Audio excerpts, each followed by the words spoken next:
Hello, my name's Lee. This is my channel, FPL Top 1K.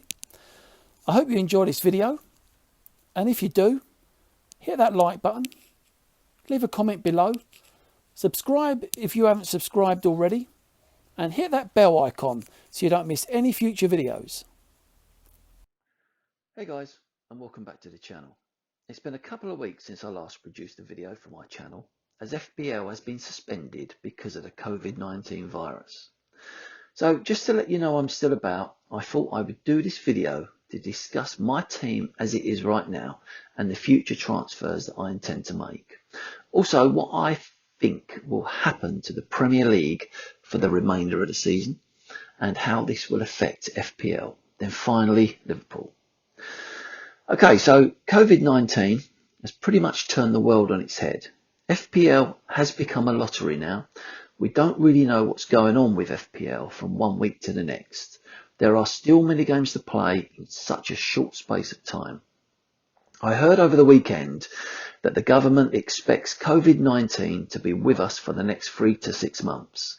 So what chance does the current season have to reach its conclusion? As it stands now, the Premier League is due to return for Gameweek 36 on the 2nd of May. Personally, I don't think there is much chance of that. And even if it does, games will have to be played behind closed doors, as I can't see fans being allowed into the stadiums. And what about the players? What kind of training and preparation are they doing? Plus, there must be a certain amount of paranoia in regard to COVID-19. No player is going to want to contract this virus so close to their summer break when they are likely to jet off to their villas in the sun. It would be interesting to hear from Premier League teams as to how many players are in fact infected, as I hear 8 players from West Ham are currently carrying the virus.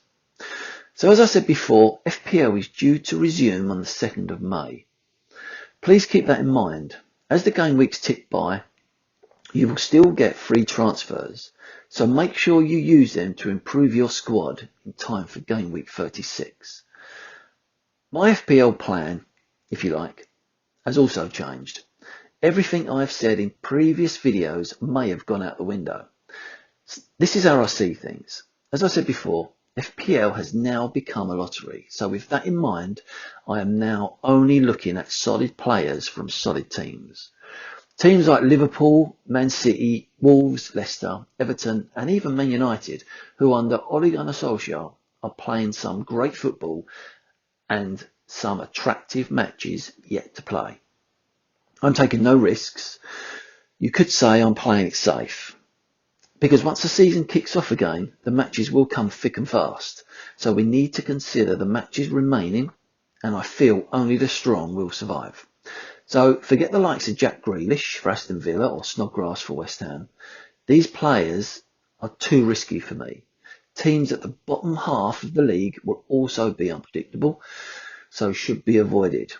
So here's my team at the moment. I've had a small green arrow, and I'm now up to 9,431. As you can see, I've already swapped out Danny Ings for Calvert-Lewin. Next will be Jimenez for Jota, purely to free up the cash to swap Grealish for Fernandes. Then Traore for Saka of Arsenal, who at 4.6 million is a very cheap way into the Arsenal team. He has 4 assists so far this season and could well feature regularly in this Arsenal team, as there certainly will be a few double game weeks before the conclusion of this season if things do get underway on the 2nd of May. So what's in store for the rest of the season? Depending on the team, there are between 9 and 10 games yet to play. I've had a few possibilities to get the current season completed. Matches to resume on the 2nd of May. Matches to resume at the end of June. Matches to resume in August 2021 before the start of next season. Or we abandon this season altogether. Personally, I think this season is over. Listening to the news, I can't see how the season will resume in May or June. Even if it did, what sort of state will the players be in physically and mentally? These players aren't going to be match fit. They haven't been training properly for weeks.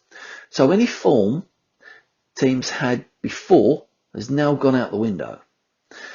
This is why I'm only filling my team with solid players from solid teams. Okay, so what about Liverpool? If by any chance the season does resume in the next few weeks, I am keeping 2 midfielders and Trent Alexander-Arnold in defence. Liverpool are only 2 wins from securing their first league title in 30 years.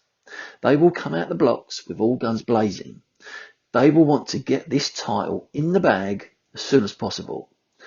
Liverpool will want to make it mathematically impossible to lose. Just in case the season isn't completed, then the Premier League could award the title to Liverpool without the need to play the remaining games. It is a possibility. When you look at Liverpool's remaining fixtures, there's no doubt they should get 2 wins from those matches. So with that in mind, I can see Mane and Salah surging forward to secure the necessary goals. But I do feel in their pursuit for goals, they are going to concede. So I'm not holding out for many clean sheets, which is why I prefer 2 midfielders and 1 defender instead of 2 defenders and 1 midfielder. Okay, well I think that's it then for this video. Thanks very much for watching. Hit that like button and leave a comment below. Subscribe if you haven't subscribed already. And hit the bell notification icon so you don't miss any future videos. Thanks for watching and I'll see you in the next one. Cheers.